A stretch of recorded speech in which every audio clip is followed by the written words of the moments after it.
Nous allons prendre la suite de notre lecture dans le livre des Actes. Et après la mort d'Étienne, le premier martyr de la chrétienté, nous allons poursuivre dans ce que Dieu a fait dans la vie d'un homme qui était non pas seulement présent lors de la lapidation d'Étienne, mais qui trouvait cette sentence de la mise en mort très juste. Et il sera de la question de la conversion de Saul de Tarse, qui deviendra par la suite l'apôtre Paul.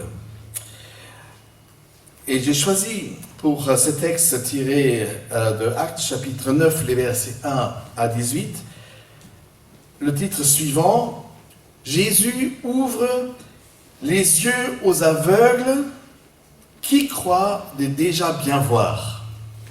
Jésus ouvre les yeux à un aveugle qui croit déjà de très bien voir.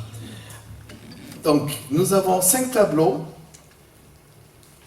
avec le texte, si toutefois, voilà. Est-ce qu'on peut éventuellement recentrer un peu le vidéoprojecteur? Ok. Donc, qui nous fera la lecture de ces 5 tableaux, les versets 1 à 18 du chapitre 9 du livre des Actes? Saul de Tarse respirait toujours la menace et le meurtre contre les disciples du Seigneur. Il se rendit chez le grand prêtre et lui demanda des lettres pour les synagogues de Damas, afin de pouvoir arrêter et amener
Anania, entrer et poser les mains sur lui, afin qu'il retrouve la vue.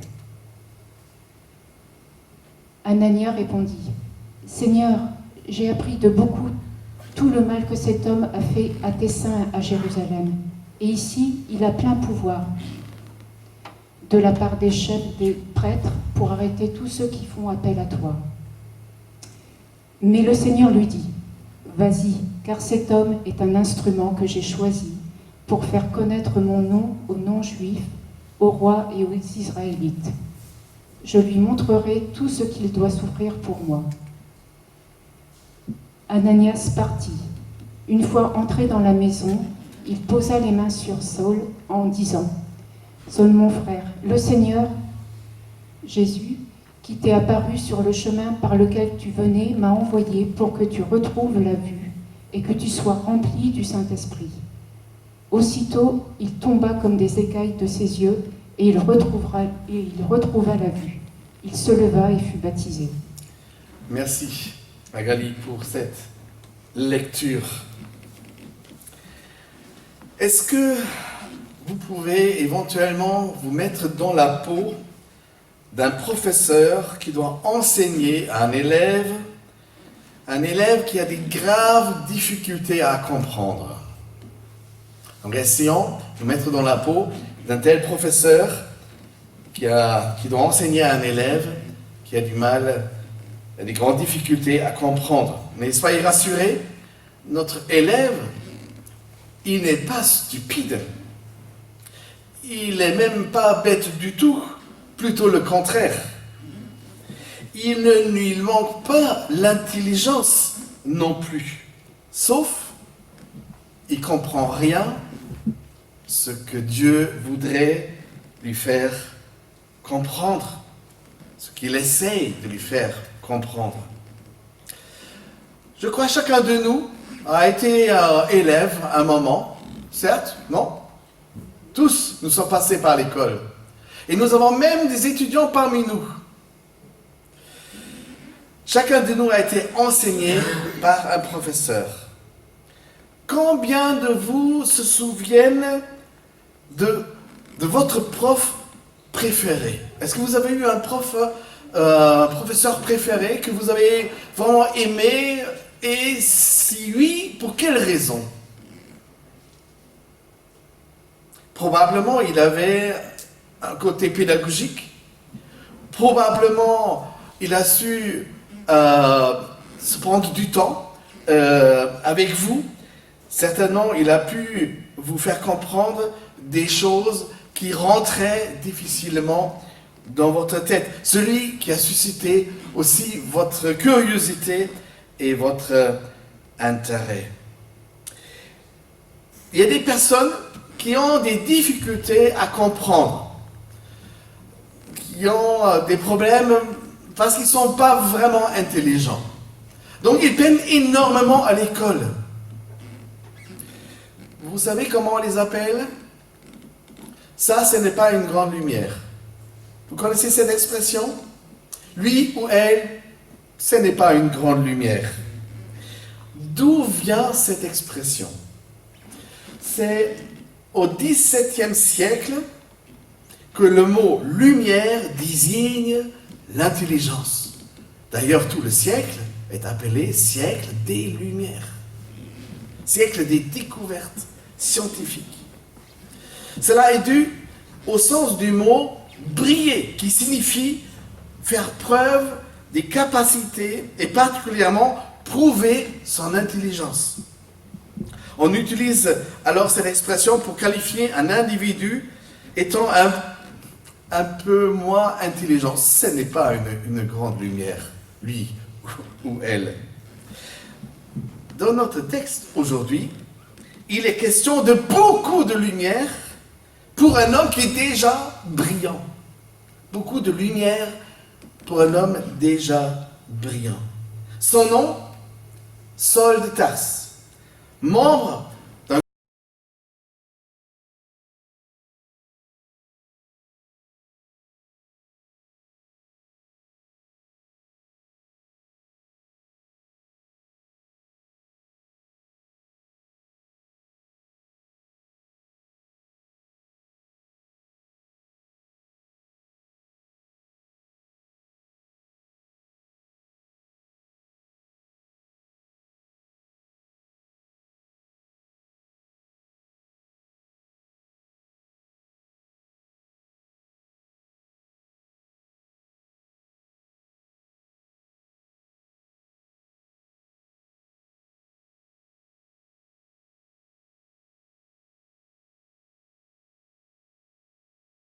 Voilà, regardez-moi, hein, comment je fais bien, ma foi, croyant et je connais la parole de Dieu, interrogez-moi.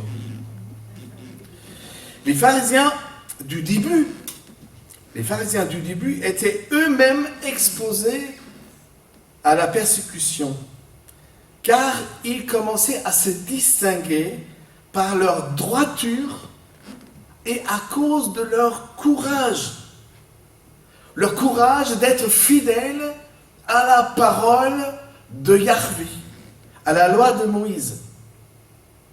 À l'époque de l'Empire romain, le mode était ce qu'on appelle aujourd'hui le libéralisme. Ça venait de l'influence grecque. Et ça commençait à atteindre aussi la pensée et la religiosité des peuples juifs. Donc c'était eux qui disaient, non, nous ne devons pas nous libéraliser, nous ne devons pas faire moins, ni croire à autre Dieu, ni interpréter la loi de Moïse dans cette nouvelle lumière de hellénisme grec.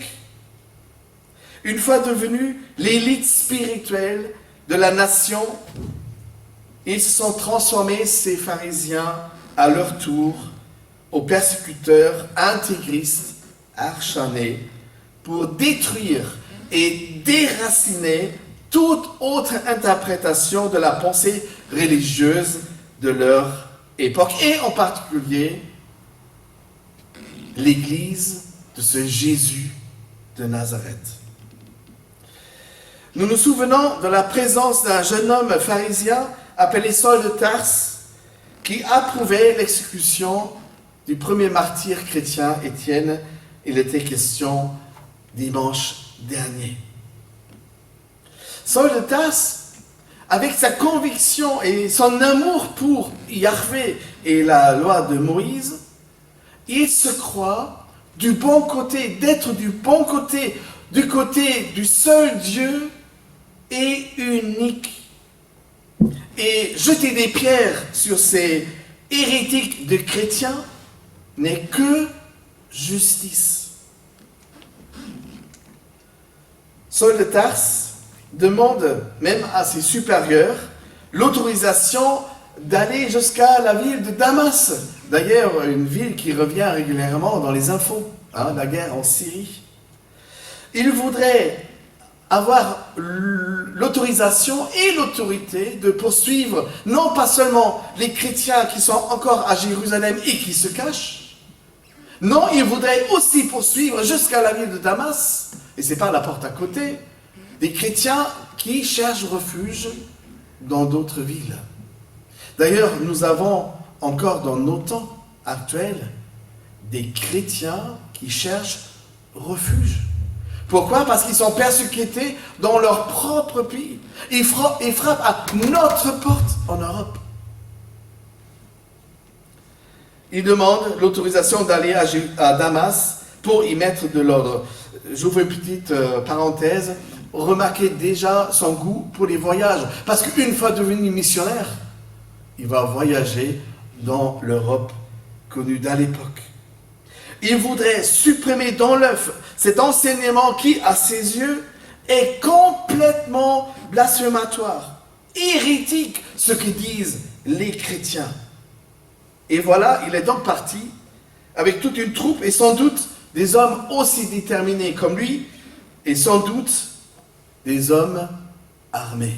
Parce que personne doit survivre qui a mis sa confiance en Jésus, qui proclame que Jésus-Christ soit mort et ressuscité, Fils de Dieu. Et au cas que les Juifs de la ville de Damas ne seraient pas d'accord pour livrer ces chrétiens qui se refugent dans la ville, voilà, avec ses armes et ses hommes, il saura bien les convaincre. C'est à l'image d'une grande inquisition que Saul cherchait à détruire l'Église. Il pénétrait dans les maisons, dit la parole de Dieu,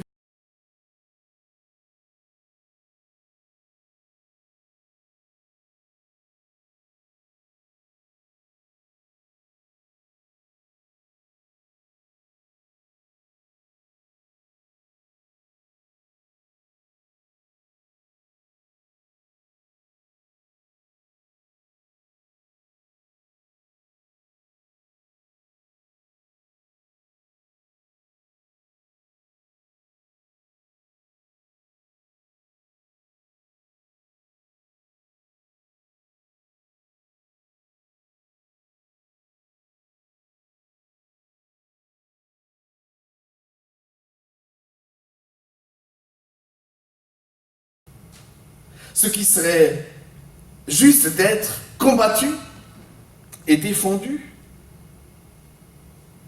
Dans sa fougue religieuse, Saul donne l'impression de savoir très exactement où se trouve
passant par un pape à la tête d'une église, avec une multitude des saints, une église idolâtre à bien des vues, et qui avait à côté de la seule parole de Dieu pour autorité aussi toutes leurs traditions qui se sont inventées sur la route.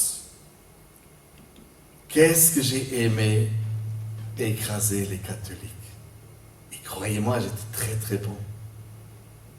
Mais je connaissais aussi des protestants qui croyaient que non, la Bible n'était pas inspirée par Dieu. Quelque part dedans se trouve une parole qui va être inspirée pour toi dès que tu es touché. Et Jésus-Christ et les miracles, bon, ce sont des histoires que les disciples sont inventées pour entourer Jésus d'une autorité miraculeuse, divine. Non, il ne faut pas tout croire, ce qui est écrit dans la Bible. Qu'est-ce que j'ai tiré sur les réformés et les luthériens? Et croyez-moi, c'était un vrai plaisir. Et c'était tellement facile. Les erreurs, leurs erreurs à mes yeux, et c'était tellement évident. Oh, voilà, la liste est longue des personnes que je considérais pas chrétiens comme moi, pas comme des vrais. Et ma seule réaction était les combattre. Parce que franchement, les amis, aujourd'hui j'en ai honte, mais je croyais que j'étais le défenseur de Dieu lui-même. Je croyais réellement que j'étais le défenseur de la parole de Dieu, comme Dieu aurait besoin d'un défenseur. Et comme la parole de Dieu puissante aurait un défenseur comme moi. Oui, Saul de Tarse, ça pouvait être mon frère. Ou mon cousin lointain, comme vous voulez. Mais les choses allaient tourner bien autrement, à la fois pour Saul de Tarse, et heureusement, et Dieu merci, pour moi aussi. Sur nos routes, et vous connaissez certainement cette expression, sinon vous allez l'apprendre, sur nos routes appelées chemin de Damas. Vous avez déjà entendu? Le chemin de Damas. Une expression qui vient d'ailleurs de cette histoire de Paul. Nous avons eu tous les deux, Saul et moi, une apparition, une révélation de Jésus extraordinaire. Parce que je vous promets, pour arrêter des types comme Saul et moi, Dieu doit jouer très très fort. Une carte majeure. Pour carrément, non pas seulement pour nous arrêter, mais aussi pour nous la fermer. Pour nous la fermer. Chacun à sa manière. Je ne suis pas tombé d'un cheval, mais quand même je suis tombé d'en haut. Et mon ego et mon estime chrétien que j'avais de moi-même a pris un sacré coup. C'était une sacrée chute. Celui qui est parti pour arrêter les disciples du Christ a été lui-même arrêté sur la route de la haine destructive par Jésus-Christ lui-même. Plongé dans une lumière divinement éblouissante dans laquelle, aveuglé par cette lumière, Saul ne voit plus rien, mais grâce à laquelle il commence à voir clair sur lui et sur celui qui lui parle venant de cette lumière. Quelqu'un disait, comme ses yeux se fermaient au soleil, son cœur s'ouvrait à la clarté céleste. J'aime bien cette phrase, je vais vous le redire. Comme ses yeux se fermaient au soleil, son cœur s'ouvrait à la clarté céleste. Il était déjà aveuglé avant, aveuglé par sa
D'ailleurs, cet épisode biblique a fait son chemin au point de devenir l'expression française « trouver son chemin de Damas », qui désigne encore aujourd'hui un revirement indispensable de notre vie, de nos attitudes, de notre façon même de penser, un changement radical chaque fois que nous nous rendons compte de nos erreurs. Tu es encore capable de te rendre compte que tu es en erreur?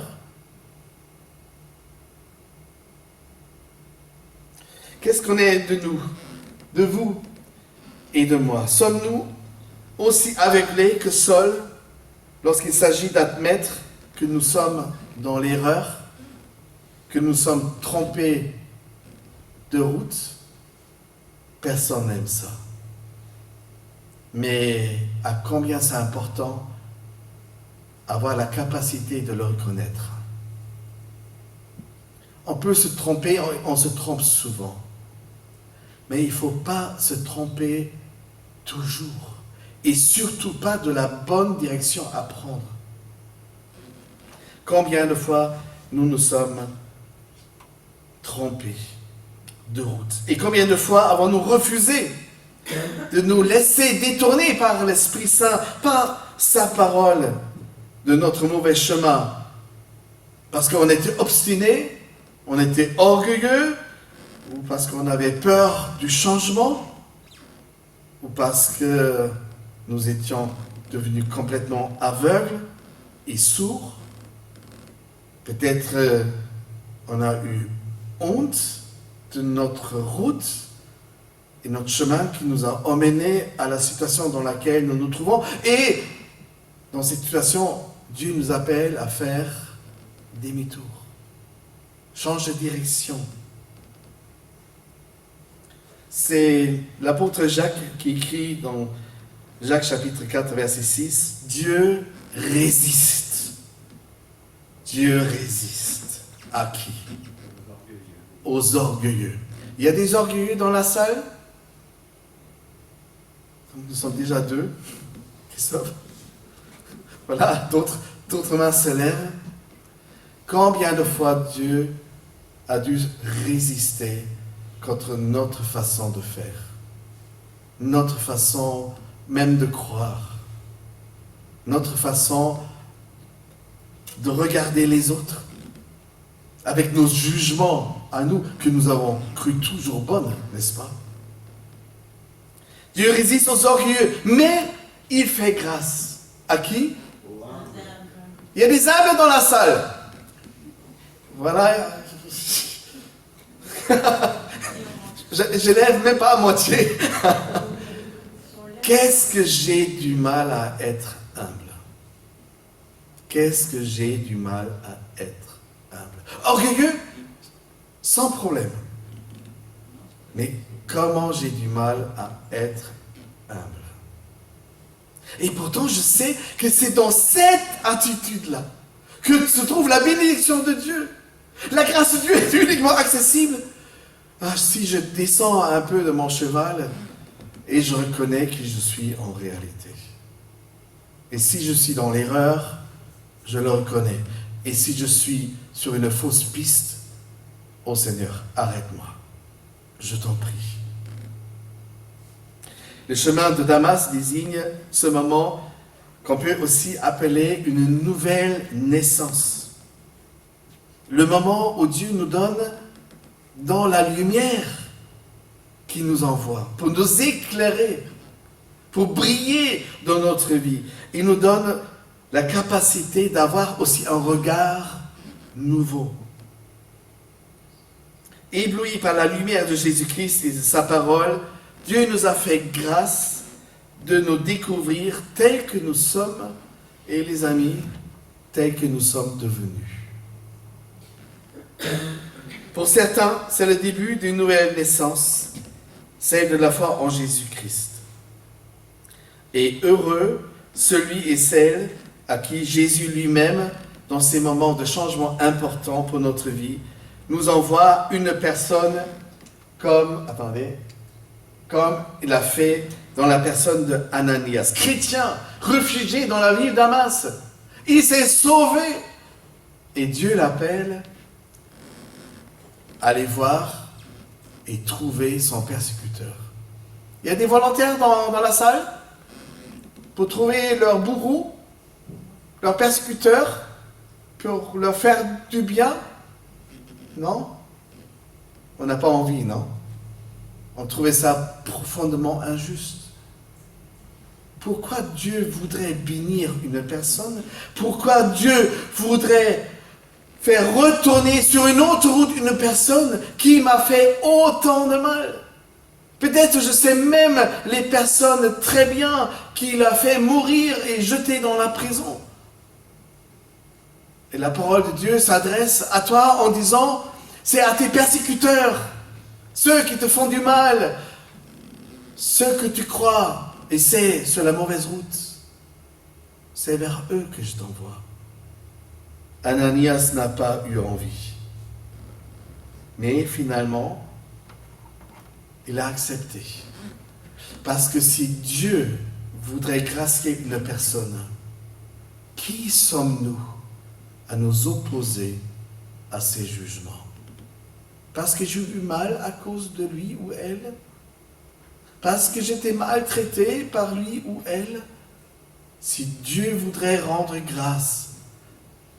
sa grâce à quelqu'un, le gracier, qui suis-je de m'opposer par mes jugements?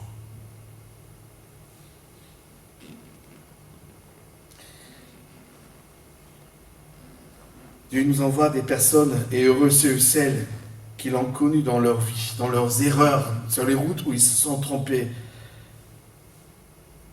d'avoir des hommes et des femmes qui nous ont pris par la main, qui nous ont bénis au moment où nous avons eu honte, où nous étions dans le regret le plus profond, où nous étions désillusionnés de nous-mêmes.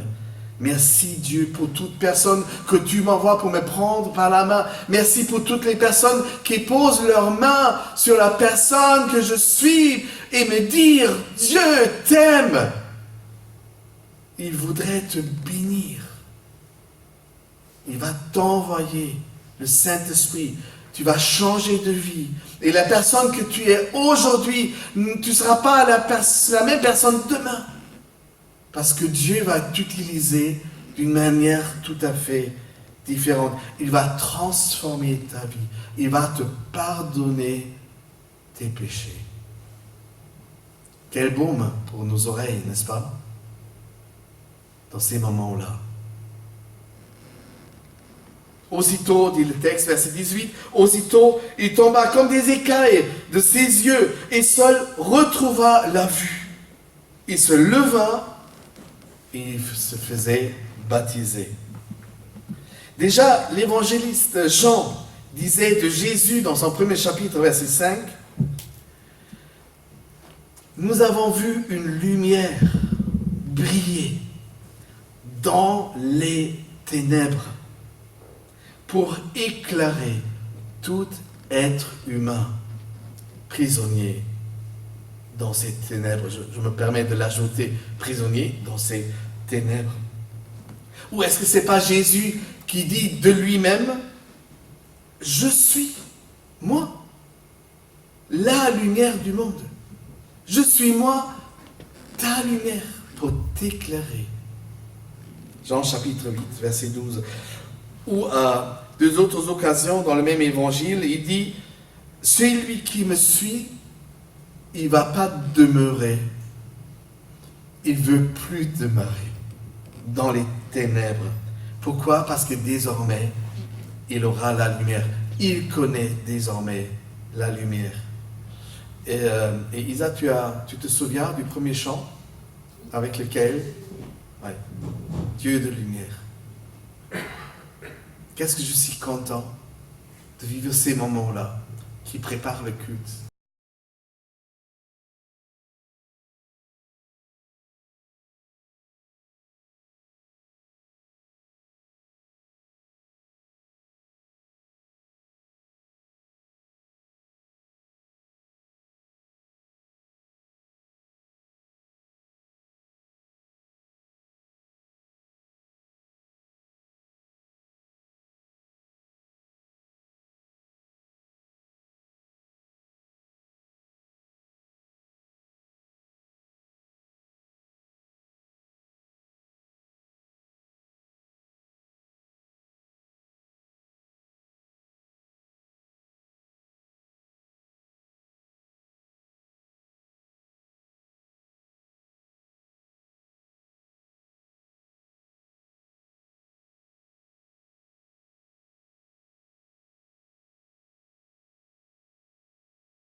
Le nouveau Paul deviendra un des personnages les plus importants dans le Nouveau Testament et même de la chrétienté entière jusqu'à aujourd'hui. Il faut remarquer que après de Jésus, le Nouveau Testament parle presque que de lui et de son œuvre. Vous voyez le revirement de sa vie, du persécuteur qui devient apôtre, du chasseur, il devient missionnaire. Presque j'aurais dit chasseur de tête, mais il est l'auteur de plus de la moitié du Nouveau Testament. Saul de Tarse. Qui aurait cru que quelqu'un qui prend plaisir par le malheur des chrétiens, qui les persécute à mort, devient celui qui nous laisse jusqu'à aujourd'hui et à notre vie de chrétien que nous voulons vivre aujourd'hui, un exemple particulier. Et quand je pense aux lettres qu'il écrit aux chrétiens, et on vient de terminer le jeudi soir, la lettre à Timothée, sa première lettre. Mais qu'est-ce que c'est encourageant de ce qu'il écrit. Celui qui ne voyait que le mal chez les autres. Il est certainement le personnage le plus fascinant après Jésus-Christ dans le Nouveau Testament. Qui aurait cru? En conclusion, sur ton chemin de Damas à toi, qu'importe la personne que tu es aujourd'hui et ce que tu es devenu, Dieu voudrait te rencontrer et mettre sa lumière pour éclairer tes ténèbres les plus profonds. C'est dans la lumière de Jésus-Christ que tu découvriras finalement la personne que tu es en vérité. Tu te regardes dans la glace, n'est-ce pas? Chez toi à la maison, tu sais la personne que tu es, même si d'autres ne te connaissent pas sous cet angle-là. Mais intimement, nous savons qui nous sommes et qui nous sommes devenus. Nous reconnaissons aussi le mauvais chemin, les mauvais chemins, sur lesquels nous nous trouvons par les choix qui étaient les nôtres, mais on n'a pas demandé à Dieu conseil pour bien choisir, pour bien trouver notre route, pour bien prendre une orientation chrétienne dans notre vie. Il se peut même que nous sommes aujourd'hui sur un chemin sur lequel nous savons être dans l'erreur. Sauf qu'on ne sait pas comment changer. Les amis, c'est le moment aujourd'hui. C'est le moment de la lumière qui voudrait t'éclairer. Mais qu'importe que ce soit ton chemin sur lequel tu te trouves, d'une manière ou d'une autre, Jésus voudrait te rencontrer. Dans la condition qui est la tienne, Jésus voudrait se révéler à toi. Et s'il te fait chuter pour ton propre salut, disons merci. Hein? Au lieu de cet autre mot que vous connaissez qui commence aussi avec M, hein? Et qui se termine en R2.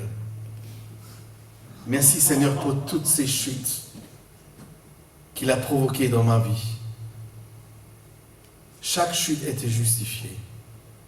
Chaque fois que Dieu m'a fait manger la poussière, c'était que juste. Qu'est-ce que je suis devenu aveugle par moment? Et qu'est-ce que je suis devenu orgueilleux par moment? Dieu merci que tu tiens à moi. Pour quelle raison? Tu aurais pu choisir d'autres personnes plus faciles. Mais non. Mais non. Jésus vient à ta rencontre, il vient à ma rencontre pour nos sauveurs de ce qui nous causera notre perte à jamais. Est-ce que tu voudrais te tromper de route? Est-ce que tu voudrais rester dans l'erreur dans laquelle tu te sais aujourd'hui? Oh, je t'implore, laisse-toi éblouir, laisse-toi toucher par Jésus qui vient mettre sa lumière dans notre vie. C'est celui même qui se dit être le chemin, donc il te conduira à une vie nouvelle ou à renouveler la vie par un pardon. Moi aussi, j'ai connu mon chemin de Damas, un moment dans ma vie où c'était grâce à la lumière que Jésus a mis sur la personne que je suis. Qu'est-ce que je suis reconnaissant? Et si tu es un peu comme moi, ou pire, tombe de ton cheval, mets-toi à genoux et reconnaissant, Seigneur, j'ai besoin d'être sauvé. Merci que tu m'as rencontré sur la route qui est la mienne. Éclaire ma vie, pardonne-moi, parce que je sais que Dieu résiste aux orgueilleux, que je ne voudrais plus être. Je voudrais changer d'attitude, parce que je voudrais profiter de ta grâce que tu accordes aux humbles.